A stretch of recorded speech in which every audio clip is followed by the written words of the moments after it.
I'm Terry Paddock. Thank you for having me, Colin. I am not connected with the show, but I do a lot of these post-show Q&As, and I love doing them, especially when I've enjoyed something as much as I have tonight. So thank you very much. Saying all the right things. I know. I'm getting started. We've got, as Colin said, about 25 minutes, half an hour tops. And I can ask questions the whole time, but it's much more interesting if I get you guys involved. And all I ask is that you don't just shout them out. If you please raise your hand and let me call on you. Let me call on them, okay? So just get you used to raising your hand. A few questions for the audience first. You can also take part in this. Audience, who is on social media? Anyone on social media? Raise your hand if you're on social media. Okay. You are very welcome to take photos, record the Q&A, and please share it. It really helps get the word out about the show. See, I normally have all this set up because we normally have a break. I'll pass that on to the bloody Jack Studio Theatre. So, if you are on social media, on Instagram, please use the hashtag Lear. You're allowed to come. It's okay. No, you're good, you're good. Lear Shadow. Colin is on Instagram, as is the theatre. And if you are on Twitter /X, feel free to also tag me. This is me, and Colin's also on Twitter, but with a very hard to remember handle. But if you go to my account, I've pinned a tweet with his handle on there, so you can also look at that. Okay, great. Any Shakespeare fans in the audience? Who's a Shakespeare fan? A few Shakespeare fans. Thank you, Tony. Who has seen King Lear perform before? You're not raising your hand anyway. Right. Yeah. So I'm a Shakespeare fan as well. Yes. How many actors in the audience? Oh no, the audience. A few actors. Yeah. Who's been in a production of King Lear before? Who's played King Lear before? Ooh, finally I get no hands. Okay, fine. And who knows they've already got a question they want to ask? Okay, I'll come to you in a moment, but let us get started first. And by the way, Colin, you obviously know the piece a lot better than any of us, although maybe you don't know Shakespeare better than some of the people in the audience by the looks of it. But if you think we're missing something really interesting, just steer us in the right direction. Okay. Okay. So, and sorry. Okay. Did you want a drink, by the way? No.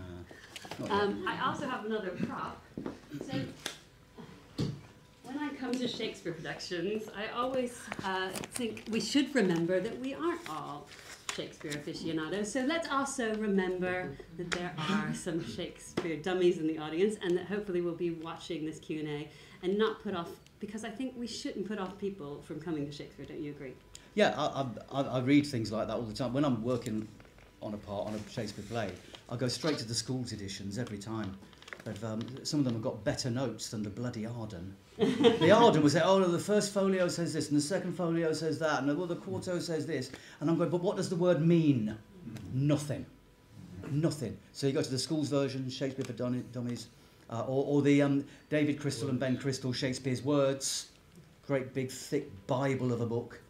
Can't go wrong with that. These are good resources, and we will put them all in the show notes. Yeah. But before we get on to talking about this show specifically, I do want to talk about Shakespeare for fans and for dummies.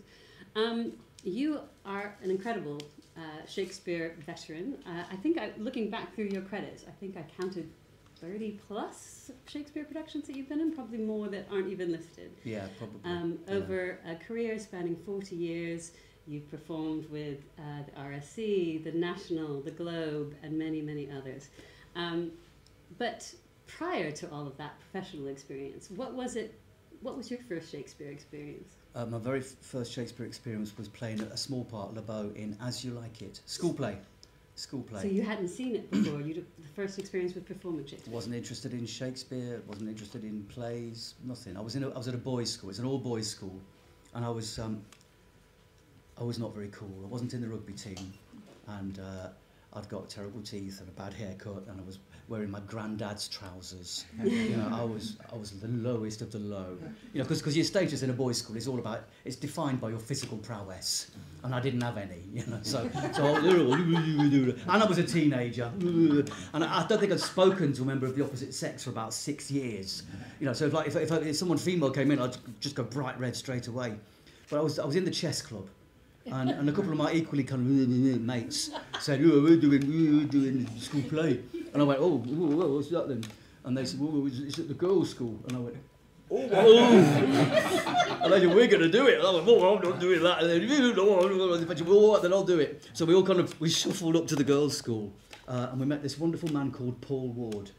Who, we've all got stories about a teacher that we met. And Paul Ward, at the girls' school, he wasn't even my teacher, but they did drama at the girls' school. And he saw us shuffle in, and whatever he really felt, he hid it. Any disappointment, he buried it deep, and he welcomed us in, and just loved us up, really. Just kept saying, yeah, great, bring it in, what else you got? And that just turned everything. I mean, sometimes someone asked me to write something for them, because they were like trying to defend youth theatre and stuff like that, and funding for kids to do stuff. And I remember sort of writing something, and I started by saying, drama didn't change my life. And then I ended by saying, drama didn't change my life, it gave me one. It absolutely changed everything for me. And once I did the play, and I was appalling in it. It was, I camped it up, I ad-libbed, I stuck in a whole load of stuff that was nothing to do with Shakespeare. I flounced, I posed. And I got attention. I got what I needed.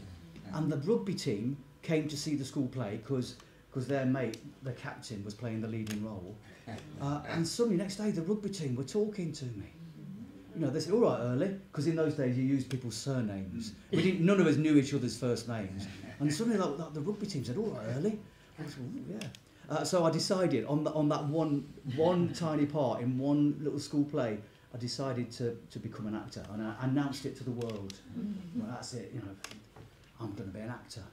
And I took myself very seriously for about 3 years, and made myself and everyone around me really miserable. Eventually I got over myself and started bringing the F word back in, fun, you know, which you need.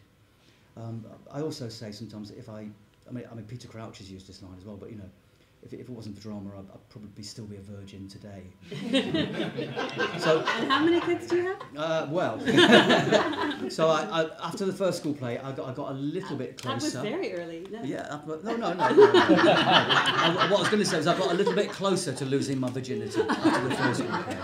Okay. And I'm still working on it. Okay. So my 4 adopted children. You know, no. Okay, let's get back. Oversharing me? No. We can keep the answers a little bit shorter as well. Yeah, I'll just give you that feedback. I can try. Yeah. Okay, so Shakespeare, formative experience, thank you. And then when you then became a professional actor, all of these productions here in the West End and all the places that I mentioned on Broadway, has your approach or your opinion of Shakespeare changed at all over all of that time and experience? Yes. How so? That's short enough for you, that answer? Yes. How so? Oh, second question. Yes. All right, follow up. Yeah. For about the first 10 years I was doing Shakespeare, I hadn't a clue what I was doing. I'd heard about this thing called verse speaking, but I didn't know anything about it.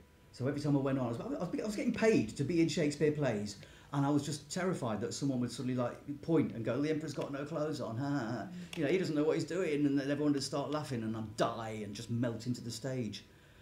So it was just filled with fear, really. But then I started to meet some clever people who took my hand, and they said, it's okay, Colin, they said, the verse can be your friend. And they just helped me kind of work it out and, you know, just relax a bit about it. Very good. And now let's fast forward to 2020. Something happened in the world. We all had to leave these wonderful live performing spaces and lockdown. What happened during lockdown with you and Shakespeare and theatre? Suddenly everyone was contacting everyone else and going, oh, let's do Shakespeare online. There's this thing called Zoom, and there's millions and millions of play readings on Zoom now, and I'm in most of them, I think, in some way or other. But there was one project, it's in the programme notes as well, I mentioned, a lovely friend of mine called Ben Crystal got in touch and said, look, I've got this group of crazy creative people. They're spread all around the world, you know, Japan, America, Canada, Europe, Birmingham, and we're going to do this. We're going to devise, each person on their own, because we're all in isolation, is going to devise a 45-minute piece based on one character from Twelfth Night. And you just work on your own, you've got a pair of outside eyes, but everyone's going to be working to the same soundtrack. So they've got this wonderful musician who we called her Feste, and she played folk songs and had an accordion going. And we all just squirreled away, working on our own, did 45 minutes listening to this soundtrack. And then it was all live streamed simultaneously from all the different countries, 3 times on one day. And people could just kind of, it was a virtual promenade performance, so people could just kind of click from Zoom room to Zoom room. And there was just something about working on my own that felt very freeing, and I really liked not having to do what I was told. And I really liked not having to collaborate and compromise and all those things. So I learnt a lot about myself. Yeah. Did that. And that is the Shakespeare Ensemble. The Shakespeare Ensemble. Still watch on YouTube. Yeah, absolutely. Thank you for that. Very good, yeah. The Shakespeare Ensemble, What You Will, it's called. Just go through YouTube, whatever you do, what you will, and you can click on it and watch lots of people doing stuff on their own. And from that was born the idea for... Yeah, King Lear. I thought, oh, well, I like working on my own. Why not do King Lear, but on my own? It doesn't sound very logical. It wasn't. There was a point. I was doing Malvolio in his cell, and 45 minutes of that, and he says never at some point. And I think I cheekily kind of got it up to 4.5 nevers. Didn't do the full 5, because that would have been King Lear. But I kind of went never, never, never, and then I realised, oh, well, I could do, you know, why don't I do that? It was just a mad dream. It's all dream time. You had, as we established earlier, been in a production of King Lear at the National, I believe, wasn't it? Deborah Warner's production. Yeah, Deborah Warner's wonderful world touring production of King Lear with Richard III. So Brian Cox, at the age of 47, playing King Lear at the National Theatre and then on a world tour. And he was fantastic. It was an amazing cast. I mean, imagine having Ian McKellen as your Kent while you're playing King Lear, and David Bradley, as the Fool, just fantastic. And did that come into your mind when you were then thinking, let me do a one-man version, let your own experience? Nope. Okay, nope. So you started afresh. What was the process then? Well, the only thought I had was, how the hell did Brian Cox do it at 40? Oh, I'm 66, and I still feel like a child playing a grown-up, you know.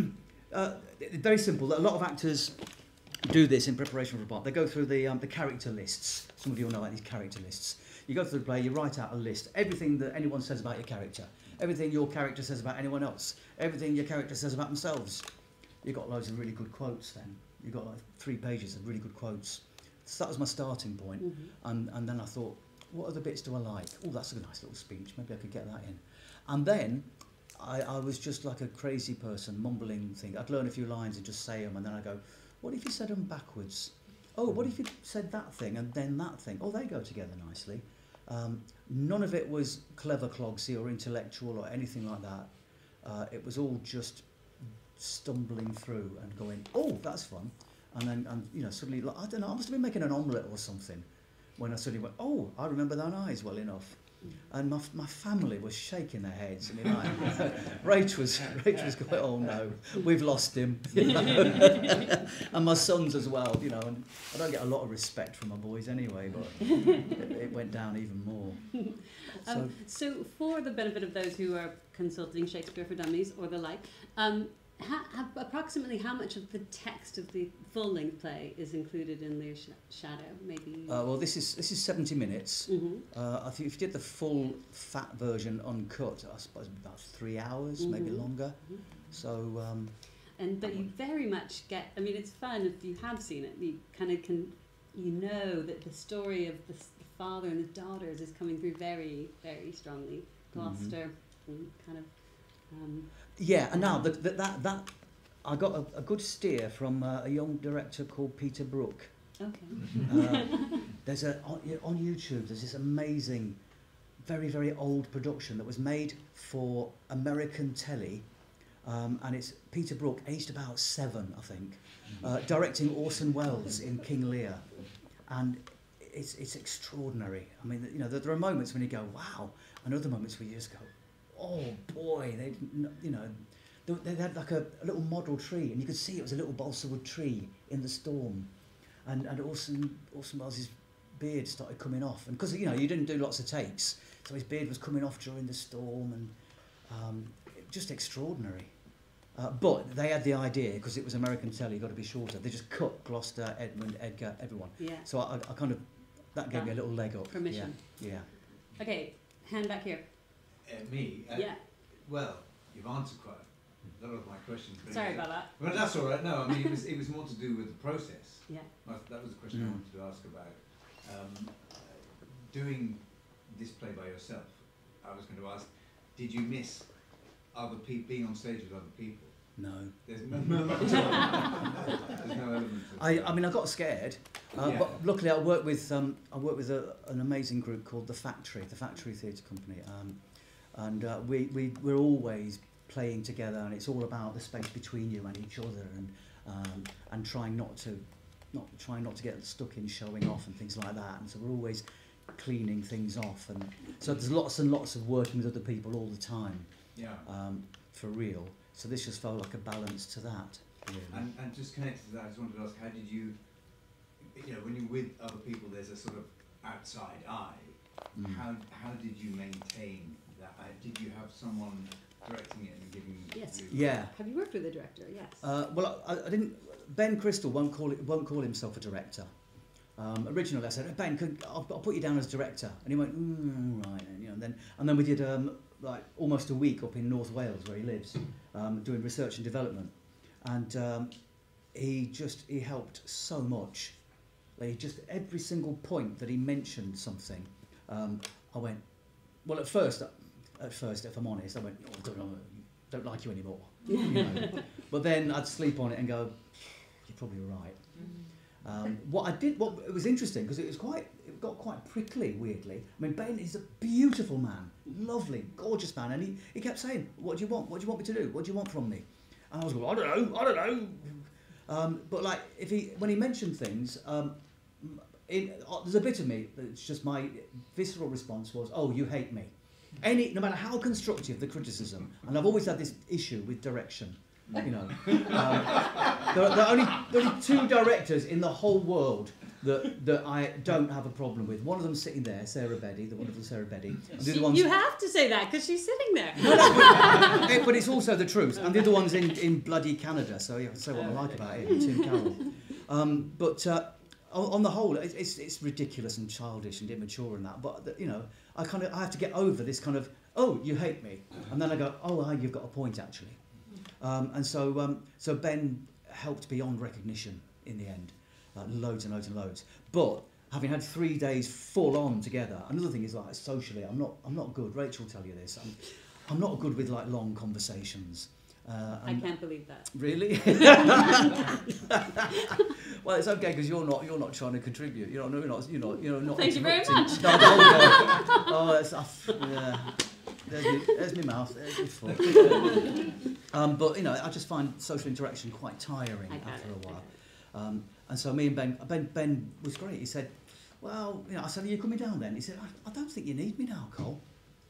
He said, "I think you've got everything that you need from me." And he really nailed kind of clarity and slowing things down and not getting too involved with the props and things like that. Colin, just rewinding just a bit, if this was your lockdown baby, had you always envisaged performing it live? You had the faith that we're going to come back in the theatres, you're going to perform it live. You didn't want to do a Zoom event. No.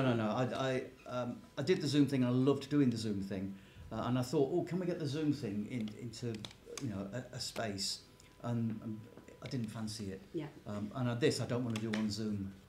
And then also the audience interaction is particularly Andy. Thank you, Andy. You were fabulous. And all of us contributing, being part of the storm. That's so key to that. How did you do that with Ben in the rehearsal room, or did you just think, I'm going to wing it when I finally get in front of an audience? It was just one of those ideas that I thought. It seemed a really good idea in the bathroom. I did do it twice. I did a scratch performance. I was teaching at Lambda. I was teaching MA students at Lambda. Lovely, great kids, nearly all American, gorgeous. And I rashly made them a promise. I worked with one group, then I worked with another group. And at the end of each project, I found myself saying, look, you've been standing up in front of me for 6 weeks. It's only fair that I come back and stand up in front of you. I'm working on this thing. I'll come into one of your rooms, turn up if you want, I'll do it. And they went, all right then. And on the day that we did it, I was regretting it so much. I was sick. I was, oh, why? Why did I say I'd do that? But I did, and I learnt lots then. I'd imagined the storm being really brief. I'd imagined audience members knowing what to do when you hand them a tambourine. No offence at all. You were great. You were great. I've had to confiscate tambourines.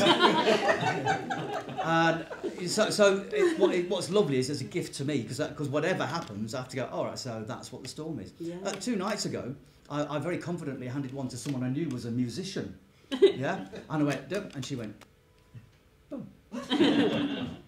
And we were halfway through, so I thought, okay, well, we'll go with it. So I just went, and she went, boom, boom, boom, and it just became a totally different thing. So, yeah.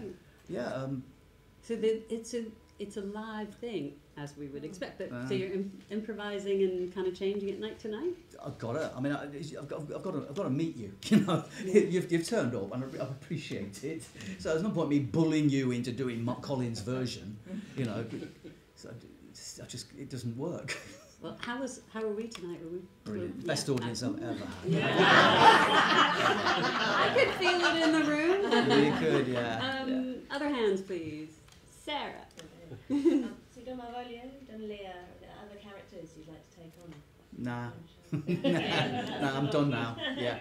You're never going to do Shakespeare again? Oh, I'm doing Shakespeare. I'm going up to Stratford in August to play Desdemona's dad in Othello.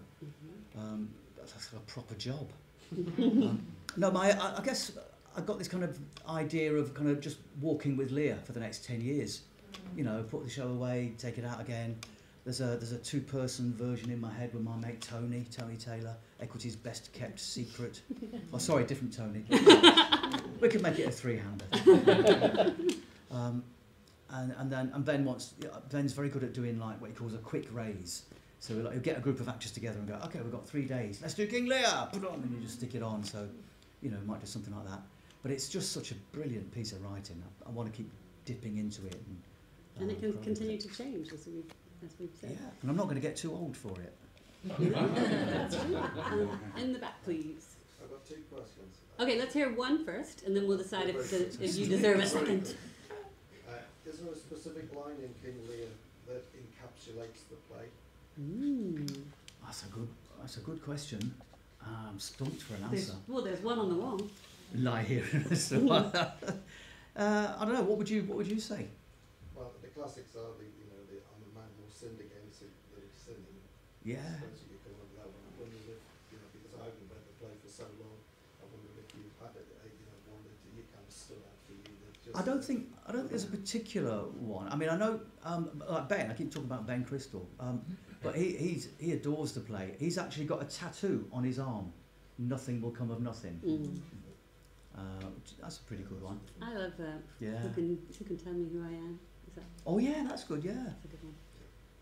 Yeah. Sorry. Second question. Yes. Go on then. That was pretty good. Let's hear the second. You had a wonderful prop, and I wondered whether that was your idea, and that was the mist, which is just. Oh yes, the rain. Was that your idea, or did that? Oh yeah. My thinking was, how can I do the play without spending any money? So, to start with, it was going to be all found objects. The scarves, I went up to Leicester, where my mum lives, and I was just going through the drawers in the spare bedroom where I was, and there were all these scarves. I went, Mum, who's these? She went, oh, they're your nan's. So I said, oh, can I have them? There's some pretty scarves. Yeah, they're lovely, yeah, and they're very old. And lots of things, eggshells, I ate the egg, so that's all right. I did end up buying a few things. I had to buy tambourines for what it's worth. But I was only because we'd thrown out the kids' tambourines. So I was thinking we'd got them somewhere, but kids grow up. Yes, it's a wonderful performance. How difficult is it to sort of play there compared to all the other roles that you've had over the years? I think it was Laurence Olivier famously said that, is when he was asked, he said it was easy because it's just playing an old fart. I think I'm with Sir Lawrence on that. Yeah. The hardest bit for me was not shouting too much. I still need to shout less, because you can knacker your voice in the first 5 minutes, and then you don't really have much fun. I did that with the American students who were all like, you know, they were doing voice every day, and I came out and like a total bloody amateur, but rah, and then I had to whisper for the next 40 minutes. So, you know, some people never learn.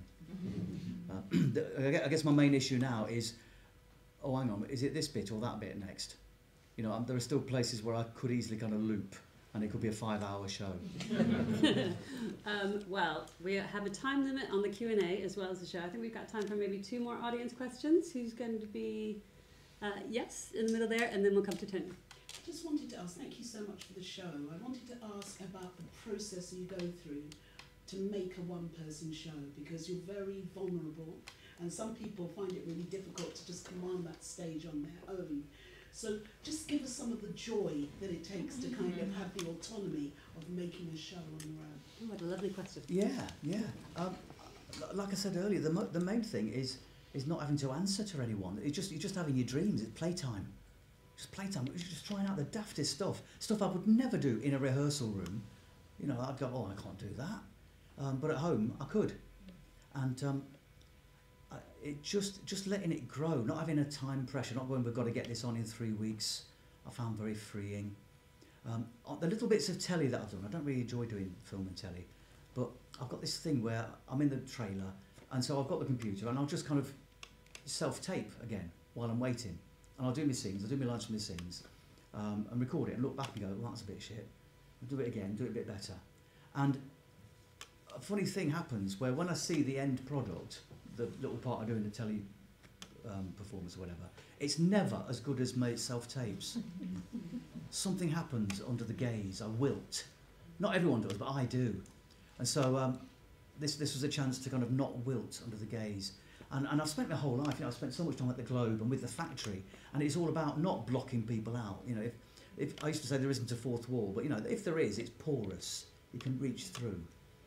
Can you just tell us a little bit about the factory? You've mentioned the company a couple of times, and in the programme there's a great line that you say, you thank them for making theatre an act of love, which I think is beautiful. What is so special about the factory, and how can people, ordinary people, take advantage and see what they do? It was set up by 2 young actors, Tim Evans and Alex Hassel, and they got this old rogue called Tim Carroll in. They said, oh, let's do some stuff. All they wanted to do was keep working, workshops. Let's invite a different person each week. We'll find a space and we'll just do workshops. And then gradually it turned into working on Hamlet. And Tim had done this weird production in Hungary where people learnt lots of lines and the audience brought the props. And whenever you need a prop, you just put your hand out and someone puts something in your hand, and whatever they put in your hand is, you know, here is the letter, my lord. And then you have to use it that way. And it became a real fun game. And then we did other projects. We did a version of the Seagull where Tim said, well, it's a translation. What if it was a translation that was a new translation every night? What if you used your own words? So we worked on the units and how many things were said in a unit, and then we'd use our own words and use each other's real names and things. And every time you tried to, I was always trying to sneak in a bit of acting. And every time I tried, I'd get called on it, you know. It's kind of a sort of cat and mouse game. I could probably do a bit of shtick here. I don't know, Colin smelt it, a bit cheesy. And then I discovered that if I don't do my shtick and I should connect with people, it's real. And you come off and you go, oh, I want to do that again. I want to do more of that. That's what I want. It didn't smell. It was, oh yeah, it's so easy. Do you ever have that thing where I'm rubbish at tennis? So if I'm playing with my boys, you know, they'll hit a ball over nice and slow, and I'll go, here it comes, and I'll miss. You know. Whereas if they suddenly whack it, I've suddenly played a brilliant shot. And so what the factory do is we keep trying to find ways to get past your planning, get past it. So you're just instinctive. And once you've done that, you just want to carry on doing that. The weird bit, the thing that drives me mad, is you can't claim it. You know, it happens, and it's amazing. And you can't go, yeah, I did that. You know, it was just a gift. And the other thing I love about the factory is you get a squad, so we're all moving around the whole time. And sometimes I'll turn up, and there were a few times when I wasn't needed. So I'd sit and watch it. And I remember watching The Seagull, and I knew exactly how we'd done it. I was in it a lot of times, but I was watching it going, I don't know how they're doing it. I can't see the joins. And so to know all, to see all the magic how it's done, and then just still be entranced, is what kind of made me just keep turning up to that. It's what makes all of us keep turning up to that. And there's new friends and old friends, and we do it for no money, and we do it for each other, and it's perfect. It's kind of training and practice. Lovely, thank you, The Factory. Oh, okay, hold on. Let's hear your question. I did say that this was going to be the last one, and then I'll come. What's your question? I loved the show. It was really good. The only thing, when I was watching, the only thing that made me slightly nervous was when you went to the phone. Yeah. Or the thing. I thought, this is where, to me, something could go wrong. How do you work that so it doesn't? Because for me, if I was using my phone, I'd be hiding. Yeah, you probably got nervous because I'm terrified. I have had to work, so I'm not good with tech anyway, and I spent ages and ages and ages doing it wrong and getting it wrong, and they switch themselves off. They do this thing. They go to sleep, don't they? Yeah. And then so I had a speaker that just didn't want to play with my phone. It would do the first bit, and then it was always gone when I got to the second bit. But luckily, at a factory session, my mate Scott pulled out this amazing speaker. It was much better than my little thing. So I said, where'd you get that? What is it? And he told me what it was, and I went and got one. And there it is. And it hasn't let me down yet. But I worry about the batteries. I'm forever charging them. Every time I come down the stairs, I always have forgotten something that would mean the show would have to stop. There's always like, oh, I forgot the egg. Oh, I forgot the scarf. Oh, the mister. So there's always a little up and down the stairs, turning the gas off kind of syndrome. And should we just give a shout out to the voices that we hear? Oh yeah, Madeline Highland, wonderful goddess from New Zealand, with her little Miranda. And Tony Taylor? Tony Taylor, my mate Tony, yes. I think it's Anthony Taylor if you're trying to employ him. Okay. He's gold, pure gold. Oh, thank you, Andy. And now to Tony. Is it a good final question, Tony? Yeah. So you talk about kind of inventing it on the spot. You use a lot of repetition. Obviously, never is a repetition, but you kind of use it to sort of find. It's almost like it's a kind of madness, isn't it? It feels like it's part of his madness that he's trying to reconnect with things that have where the synapses are missing, and so you use a lot of repetition. So I just wanted to know where it kind of began, that idea of repeating, and whether it's mostly used as a way of connecting with this moment, or whether it's used to show his madness, or whether it's kind of everything. That question has made me realise the answer to an earlier question, which is where did it come from? The repetition was a big part of being Malvolio in this devised thing. And it happened a lot, and that's what, bloody hell. Now I know, that's what got me to King Lear. Yeah. Because, Malvolio's going, I think he uses the word mad a lot. I'm not mad. And just going round and round is that thing where you're talking to, oh, I'm back here again on that phrase. I'll go off oh no, I'm back here again on that phrase. It does kind of, you just feel like you've lost your anchors, don't you? And then what words that meant something, once you've been around the block a few times, they mean something else, or they don't mean anything anymore. They've just melted. Like, I'm not in my wits. I'm not in my right wits. You do that you say that 3 or 4 or 5 times. Through the course of the 70 minutes. So, and it's a bit different each time. Sometimes you don't say wits. You do, and you say wits at the end. So it's just playing with. It's playing with the idea that the memory of your life, if you like, is keeps being represented by you. So you go from past to present, past to present, past to present all the time. Yeah. Paying very close attention. Gold star. You mentioned in the programme as well that there's one word in the script that is not Shakespeare's. Oh yeah, a little competition. Who spotted it? Did anyone spot what the word was? Andy. There are 2 words. Apart from Andy. Spray. Matt. Oh, 3 words. Oh, come on, spray's all right. It's just pray, and he just puts like an S on. Yeah, I bet the word spray's somewhere in one of his plays. What's her face? What play is that from? What's the thing? That was my cheat. From Polystone. I was adored once is from Twelfth Night, Yeah. Ague Cheek. That's okay. I didn't say they're all from King Lear. And Ah. when I was 12th night. Yeah. Oh yeah. How many plays are? But isn't it in King incorporated? Lear as well? No. Is it not? The rain it raineth every day. Does it not? One line. I think one line is. One line. There you go. But not the song. But it is King. Well, did Shakespeare write the songs? Well, anyway, I mean, Oh, no, they're it's the just same fool, is it? I mean, it's a full Yeah. fest day and. Tony, audience, you're being show-offs now. Okay. One other thing I have to ask because I just think it's brilliant. Tell us about the avatars. Oh, the avatars. What do they mean? Right. So what I discovered, and Kate did warn me when I said, "Oh, can I have seats at the side?" I said, "Oh, can I have seats at the side?" I went, "Oh, well, you know, we can, we'll do it, but no one's going to want to sit there." And sure enough, everyone was booked there, no one here. So I thought, I know, I'll just make some cardboard people and stick them in there. And then Valentine's Day, the 14th of February, was very quiet. For a long time there went 0 bookings, and I was getting a little bit twitchy. So I went on Facebook and I wrote to all my Facebook friends and I said, look, you know, if you can't come and see it because you're in the wrong country or the wrong city or the wrong frame of mind, I said it's okay, just buy a ticket anyway, and just tell me, you know, give me a message saying what seat number is. And I will create an avatar, a cardboard cutout, and I'll put your name on it. That's my cousin Steve. That's me Auntie Bernice, and you got my friend from Norway, Shireen, over there. So on Valentine's Day there were 13 of them, 13 mates who paid to not see my show. Yeah, I love that. yeah, to them they were brilliant. So that is what you're up against. These are massive supporters of Colin and his work.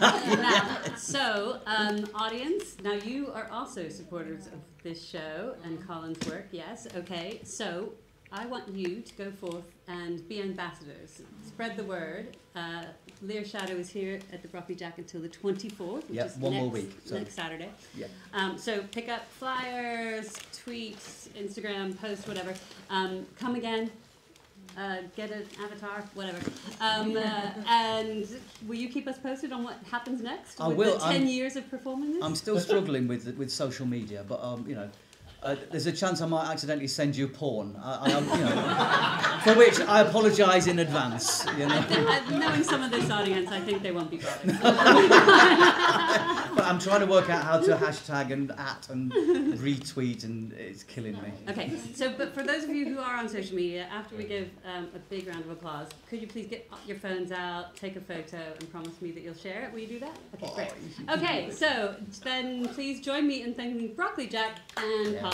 Thank you.